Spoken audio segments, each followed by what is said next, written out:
5টা ডিপার্টমেন্টে শক্তিশালী হওয়া। কয়টা ভাই?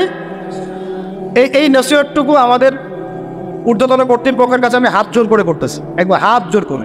5টা ডিপার্টমেন্টে এই দেশটাকে শক্তিশালী করতে হবে। কয়টা ভাই? 1 নম্বর শিক্ষা। 1 নম্বর, প্রত্যেক মুসলমানকে কোরআন এবং সুন্নাহর শিক্ষায় শিক্ষিত করতে হবে। আমি অন্য ধর্ম নিয়ে কথা বলছেন, তাদের মতো দিন পালন করে লাকুম দীনুকুম ওয়ালিয়া দিন, লাকুম দীনুকুম ওয়ালিয়া দিন, তারা তাদের ধর্ম পালন করে করুক, আমাদের কোনো মাথা ব্যথা নাই।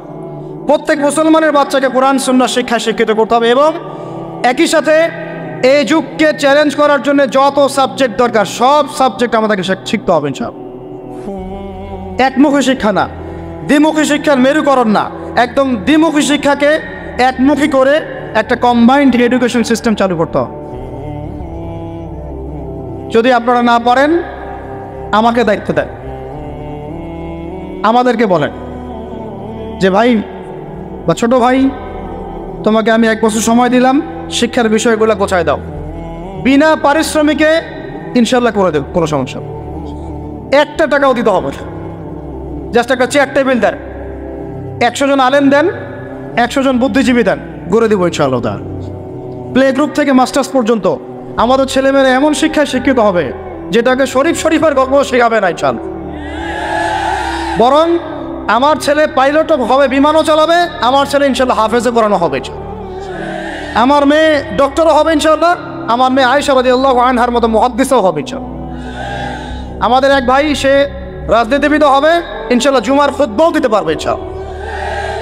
আল্লাহর কসম করে বলতেছি, এমন শিক্ষা চালু করা সম্ভব।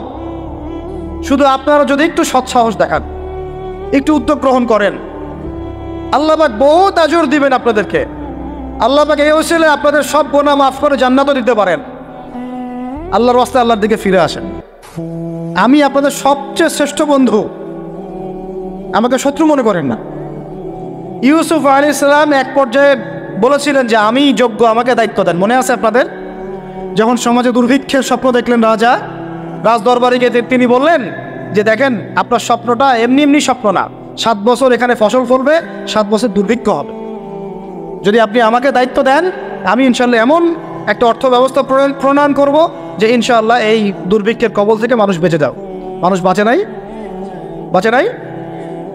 এখানে প্রমাণ হয় একটা জিনিস, যখন দায়িত্ব নেয়ার যোগ্য কেউ দেখা যায় না, তখন যোগ্যদেরকে কথা বলতে হয়। যোগ্যদেরকে কি করতে হয়? কথা বলতে হয়। এখন দায়িত্ব দেখতেছেন না কাদের হাতে? একটা লোক, যে ব্যক্তি আল্লাহর অস্তিত্বেই বিশ্বাস করে না, সে কিতাব লিখতেছে, ওই কিতাব আমাদের সন্তান পড়তেছে। আমি নাম মেনশন করতে চাচ্ছি না। কিছু মানুষ যারা আল্লাহর অস্তিত্বেই বিশ্বাস করে না, তারা মনে করে মহাবিশ্ব সৃষ্টি হয়েছে বিগ ব্যাং থেকে, আল্লাহ সৃষ্টি করে নাই। ও ডিপার্টমেন্ট অফ হেড হয়ে বসে আছে। ভাই, আজকে ট্রান্সজেন্ডার ইস্যু আসছে জন্য আপনারা নড়ে চড়ে বসতেছেন না। শিক্ষার যে দশা চলতেছে, আমরা ভয় করি যে আজকে থেকে 10 বছর যদি এমনভাবে চলতে থাকে, আল্লাহ মাফ করুক, আমার আশঙ্কা একটা প্রজন্ম গড়ে উঠবে, জীবনে বাপকে তো সালাম দিবেই না, সালাম কেমন করে শুদ্ধ করে দিতে হয় সেটাও শিখবে না কখন। ওই দিন যদি আপনারা দেখতে না চান, এখনই ব্যবস্থা গ্রহণ করেন। আমাদের কাছে ব্যবস্থা গ্রহণ করার কোনো ক্ষমতা নাই, ক্ষমতা আপনাদের হাতে আছে। আপনারা যদি এই ক্ষমতাকে আল্লাহর দিকে, আল্লাহর সন্তুষ্টির জন্য ব্যবহার করেন, আল্লাহ আপনাদেরকে আরো বড় করবে ইনশাআল্লাহ। এটা আল্লাহর জন্য, এটা আপনার আল্লাহর জন্য ব্যবহার না করেন, এগুলোকে প্রশ্রয় দিতে থাকেন, বিশ্বাস করেন ভাই, ফেরাউন টিকতে পারে নাই, নমরুদ টিকতে পারে নাই, আদ জাতি টিকতে পারে নাই, সামুদ টিকতে পারে নাই, নুহের কওম টিকতে পারে নাই, কওমে লূত টিকতে পারে নাই, কওমে মাদিয়ান টিকতে পারে নাই, আসহাবুল আইকা টিকতে পারে নাই, মুসার কওম বানু ইসরাইল টিকতে পারে নাই। আমরা কোন ক্ষেত কি মূলা, আমরা কোথেকে আসলাম? আমরা এগুলো চালাই যাবো, আল্লাহ পাক আমাদেরকে একদম জান্নাতুল ফেরদৌস দিবেন এমনটা মনে করছেন? হাদিস কত চমৎকার, কত সুন্দর হাদিস। লাউ ইয়াহদিয়াল্লাহু বিকা রাজুলান ওয়াহিদান খায়রুল লাকা মিন উমরিন নাআম। তোমার দ্বারা যদি একটা মানুষ আল্লাহর দিকে ফিরে আসে, আল্লাহওয়ালা হয়ে যায়, লাল ওট কুরবানি করার চেয়ে বেশি নেকির কাজ। তোমার একটা দাওয়াতে যদি মানুষ আল্লাহর দিনের দিকে ফিরে আসে, ওই আমলকারীর সব নেকি তুমি পাবা। যদি একজন সৎ নেতা দাঁড়ায় যায় বলে যে আমরা প্রাইমারি লেভেলেই ক্লাস 1 থেকে 5 পর্যন্ত যে সময়টুকু, এই সময়টুকুর মধ্যে আমাদের বাচ্চাদেরকে কোরআন তেলাওয়াত করা বাধ্যতামূলক করে দিলাম, সিলেবাসভুক্ত করে দিলাম, ওই নেতার উপর আল্লাহ রহম করবে ইনশাআল্লাহ। সেটাই আছে সেই সাহসী নেতা। আমি আপনাদেরকে বলি যারা রাজনীতি করেন, কারণ আমার সাথে আপনাদের কোনো শত্রুতা নাই, আর আমি আপনার শত্রুও না, বরং বন্ধু। আপনারা যারা রাজনীতি করেন, এমন একটা নেতা খালি বের করে দেন, এমন একটা নেতা হয়ে যান খালি ওমরের মতো। আল্লাহ পাক তৌফিক দান করেন আপনাদেরকে, যে আপনারা যদি কোরআন শিক্ষাটাকে বাধ্যতামূলক করে দেন, নবীর হাদিস শিক্ষাগুলোকে বাধ্যতামূলক করে দেন, সিরাত নবীর জীবনী চর্চাগুলোকে বাধ্যতামূলক করেন উচ্চ মাধ্যমিক লেভেলে, দেখবেন এই ছেলেপেলেগুলো আর ওই ইয়াবাখোর হবে না ইনশাআল্লাহ। এরা ওই টিকটক, ফেসবুক আর ইয়াবি, পাবজি, ফ্রি ফায়ার নিয়ে পড়ে থাকবে না, এরা কিশোর গ্যাংয়ে যোগ দিবে না, এরা জেনা করবে না ইনশাআল্লাহ। এগুলো আপনি ঠেকাতে পারবেন না, তো জেনা ঠেকাতে পারবেন না এখন আপনি। এরা ফ্রি মিক্সিংয়ে চলে গেছে, সবার ফোনে ফোনে পর্ন দেখতেছে, ওরা বাচ্চাদেরকে ধরে ধরে রেপ করতেছে। এখন ছেলে মেয়ের আদমশুমারি যদি করতে পারেন, একটা কুমারিত্ব শুমারি করে দেখেন, 18 বছরের কম কত মেয়ের সতীত্ব নাই, 21 বছরের কম কত ছেলে সতীত্ব নাই, আপনি টেস্ট করে দেখতে পারবেন। এই হলো সমাজের অবস্থা। এখন চলতেছে সমকামিতা, সমকামিতা। আল্লাহর লুতের গজব নেমে আসবে, লুত আলাইহিস সালামের কওমের গজব নেমে আসতে পারে। আল্লাহ হেফাজত করেন আমাদেরকে। সমকামিতা বৈধ করে গিলিয়ে খাওয়ার জন্য ট্রান্সজেন্ডার চালু করতেছে এরা। ছেলে বাইর থেকে ছেলে, মনে মনে মেয়ে, মনটা চায় ছেলের সাথে যৌন সম্পর্ক করতে, নাউজুবিল্লাহ, অথচ বাইর থেকে একটা ছেলে। সমস্যাটা মানসিক না? 3 দিন টানা সকাল বিকাল কারেন্ট শর্ট দেন মাথার মধ্যে, সব সমস্যা ঠিক হয়ে যাবে ইনশাআল্লাহ। 3 দিন, বাস 3 দিন থেরাপি দেন, ঠিক হয়ে যাবে। এগুলো প্রমোট করতেছে মিডিয়াতে বিভিন্ন নাটক দেখাচ্ছে, এগুলো দিয়ে ফেসবুকে এরকম ক্লিপ দেখানো হচ্ছে, মানুষ লিখতেছে, অধিকার চাচ্ছে। কোন যুগে আসলাম রে ভাই? আমরা কোন যুগে আসলাম? আল্লাহ রাব্বুল আলামিন আমাদের সবাইকে হেদায়েত দান করেন, অন্যায়ের প্রতিবাদ করার তৌফিক দান করেন। আমি আমাদের ঊর্ধ্বতন কর্তৃপক্ষকে বিনয়ের সাথে অনুরোধ করব, এইগুলোর পিছনে যারা এজেন্ডা বাস্তবায়ন করতেছে সবগুলোকে ধরে ভিতরে ঢুকাই দেন একেবারে।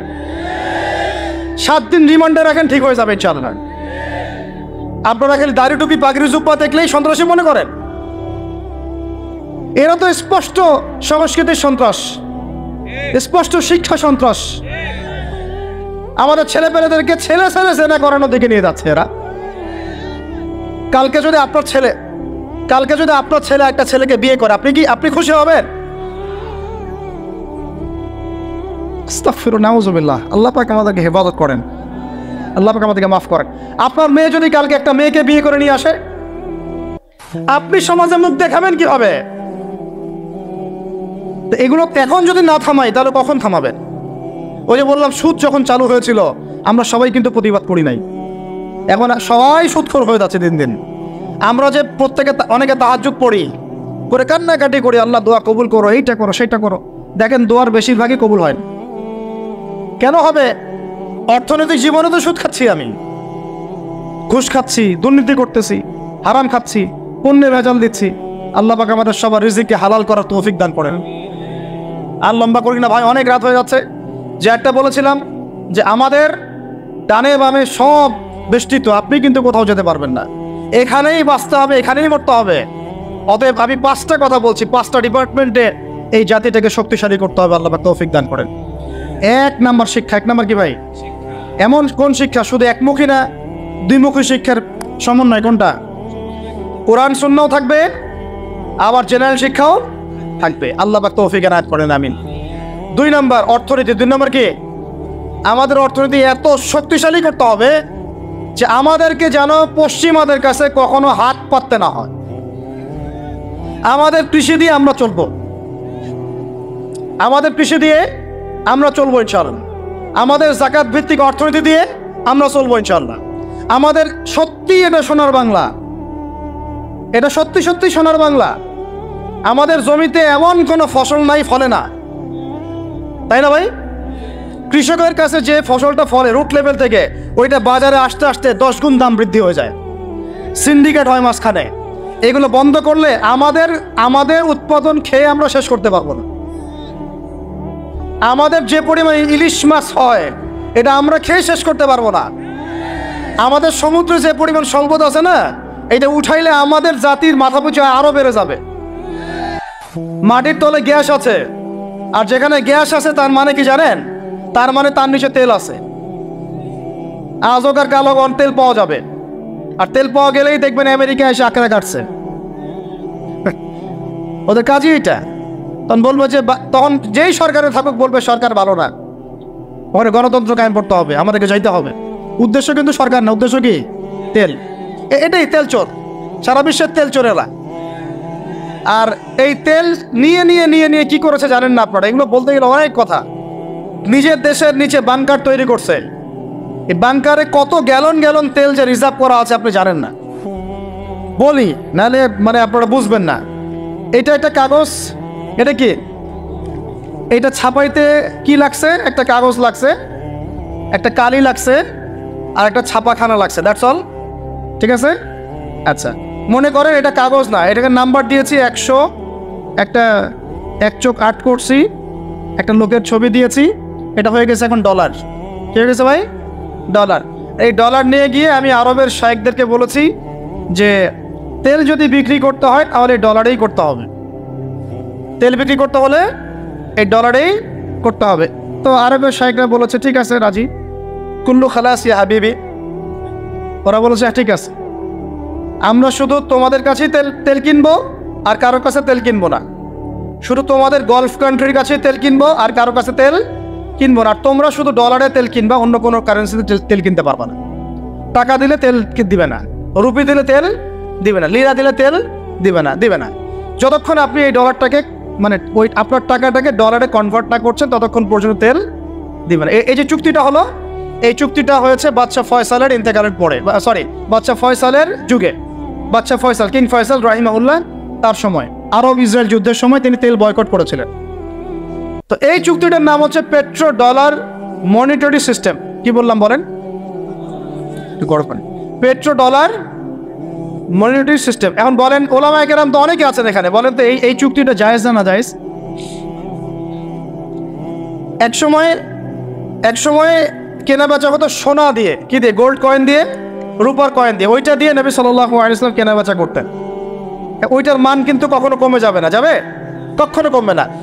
আসহাবুল কাহফ 309 বছর পর ঘুম থেকে উঠছে, ওই 309 বছর আগে পকেটে যে মুদ্রা ছিল ওইটা বের করে দিয়ে বলতেছে বাজারে গিয়ে খাবার নিয়ে আস।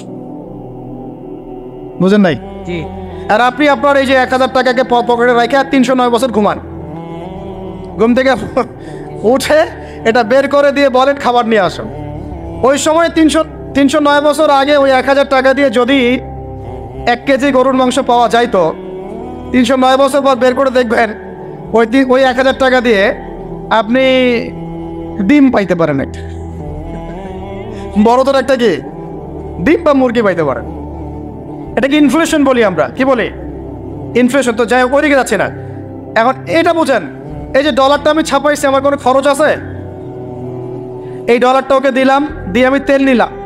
তেল মানে হচ্ছে এই বিশ্বের সোনা। তেল মানে কি? এই বিশ্বে এখন সোনা ফাংশন করে না মার্কেটে, তেলই হচ্ছে সোনার জায়গা দখল করছে। তো এখন এই ডলার দিতে আমার কোনো খরচ নাই। ডলারটা ওকে দিলাম, ওর কাছ থেকে তেল নিলাম, নিয়ে তেলটা আমি আমার দেশের বাংকারে রিজার্ভ করলাম। আমার কোনো লস আছে? আমার কোনো লস আছে? নাই। এখন এই ডলারটা যেহেতু রুলিং কারেন্সি, এটাকে ইকোনমিক্সের ভাষায় বলে হার্ড কারেন্সি, মানে শক্ত টাকা। কি বলে এটাকে? শক্ত টাকা। আর আমাদেরগুলো সফট, নরম। মানে হার্ড কারেন্সির মাধ্যমে বা এর আদলে সফট কারেন্সির মান নির্ধারিত হয়। বুঝতে পারতেছি কি? তো এখন যেহেতু ডলার হার্ড কারেন্সি, তো এখন ডলার না পাইলে আমাদের রেমিটেন্স বাড়বে না। এখন আরবরা ডলার নিয়ে জমানো শুরু করলো, আর মাশাআল্লাহ উঁচু উঁচু বিল্ডিং নির্মাণ করা শুরু করলো, আর ওই যে অরিজিনাল যেটা সম্পত্তির তেল ওটা দেওয়া শুরু করলো আর কি। এই হলো আয়ের উৎস। এই চুক্তির কারণে এই পশ্চিমারা এই তেলগুলো রিজার্ভ করে ফেলেছে, পেট্রো ডলার মনিটরি সিস্টেম। আমি বলতে চাচ্ছিলাম অর্থনীতি এত সমৃদ্ধ করতে হবে যাতে করে আমরা ওদের কাছে হাত পাততে না। এই জন্য আমার দেশের মধ্যে প্রচুর সম্পদ আছে, গ্যাস আছে, তেল আছে, আমাদের এখানে কিন্তু চুনাপাথর আছে, আমাদের এখানে সামুদ্রিক প্রচুর সম্পদ আছে। এবং ওইটা যদি ভালো করে থিসিস করা হয় দেখবেন ওখান থেকে আর অনেক কিছু বের হবে। হ্যাঁ, মাশাআল্লাহ, ভেরি গুড। এটা বলতে চাচ্ছিলাম আমি, আমাদের সমুদ্রে ইউরেনিয়াম পাওয়া গিয়েছে। কেমিস্ট্রিতে কারা পড়েছেন? কেমিস্ট্রিতে কেউ পড়েন না এখানে? ইউরেনিয়ামের নাম শোনেন নাই? সবচেয়ে সেরা মূল্যবান ধাতুগুলোর একটা। এগুলো যদি সুষ্ঠুভাবে তোলা হয় আর যদি দুর্নীতি না থাকে, সরকারের সুষ্ঠু ব্যবস্থাপনা থাকে, সরকারের যেই থাক না কেন, বাংলাদেশ সমৃদ্ধ হবে। এরপরে আবার কৃষি আছে। আমাদের জমি মানে সোনা, যা ফলাবেন তাই ফলবে। এখানে যা ফলাবেন, সৌদি খেজুর পর্যন্ত চাষ হচ্ছে এখন এখানে। চিন্তা করা যায়। মাছ, আমাদের বলে না মাছে ভাতে বাঙালি, এই মাছ খেয়ে আমরা শেষ করতে পারতাম না। আমরা তো আমাদের শত্রু নিজেরাই।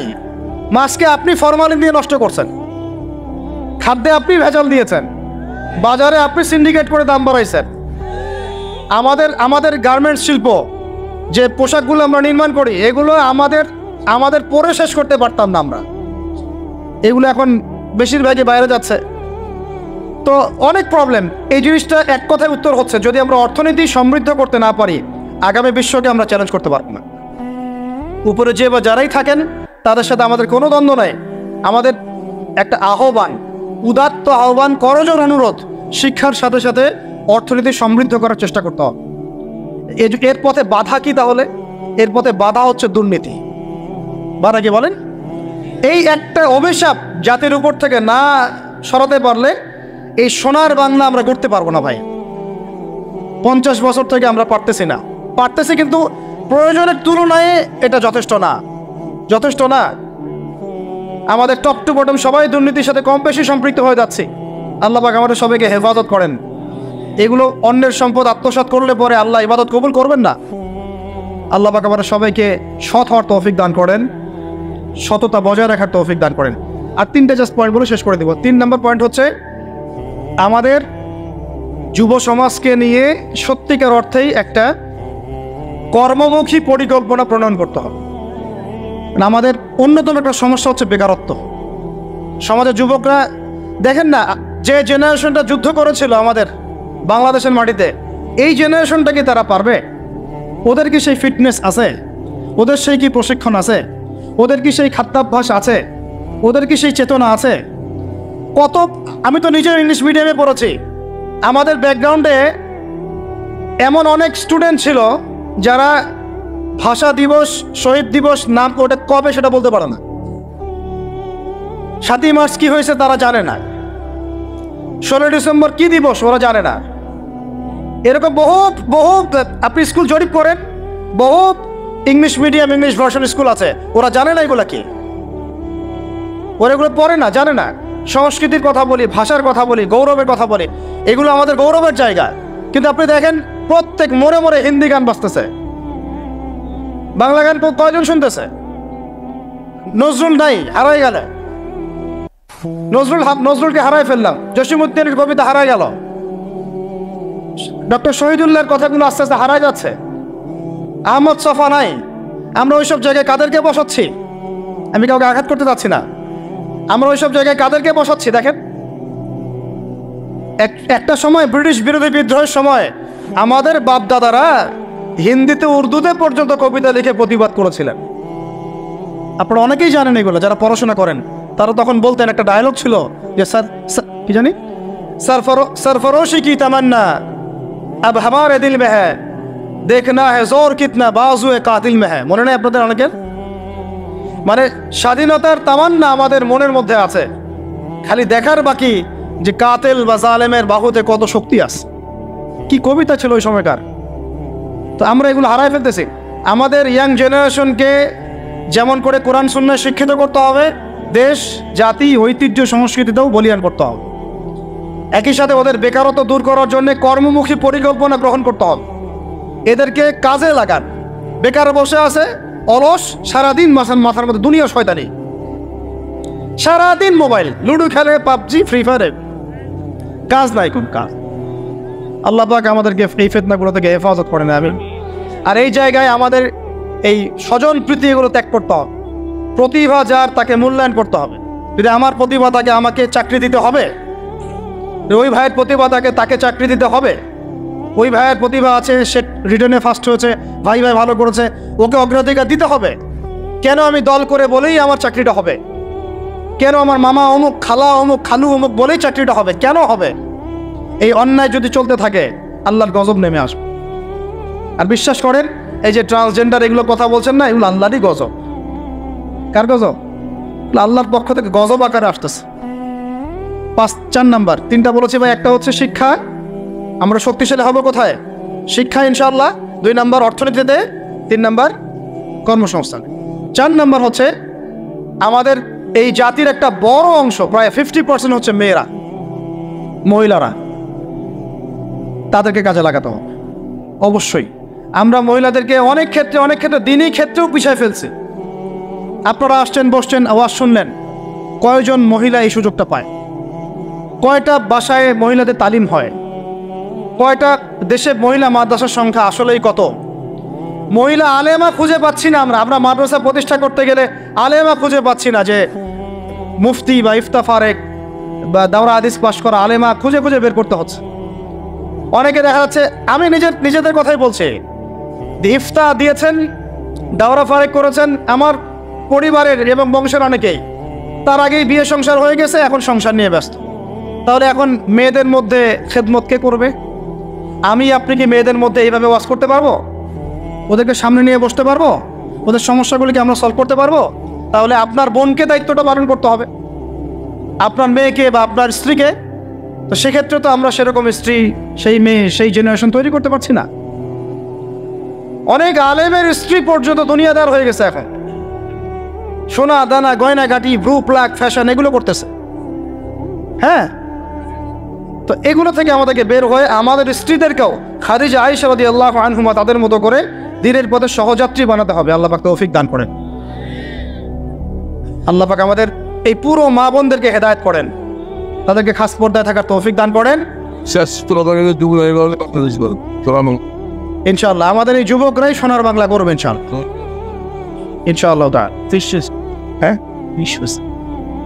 দিচ্ছেন। আর শেষ কথা, লাস্ট পয়েন্টটা শেষ করে দিই। লাস্ট পয়েন্টটা হচ্ছে ভাই, যে কোরআনে আল্লাহ রাব্বুল আলামিন এই বিশ্ব রাজনীতি ডিল করার জন্য অনেকগুলো হেদায়েত দিয়েছেন। আমি আলোচনার মাঝখানে কিছু এনেছি, যেমন সূরা মাইদার আয়াতগুলো, ইহুদি খ্রিস্টানদের সাথে আমাদের চলাফেরা কেমন হবে, মুশরিকদের সাথে আমাদের চলাফেরা কেমন হবে, আমাদের বাণিজ্য কেমন হবে, আমরা কাকে বন্ধুরূপে গ্রহণ করতে পারবো, কাকে পারবো না, এইগুলো ফলো না করতে পারলে একটা জাতি সমৃদ্ধ হতে পারবে না।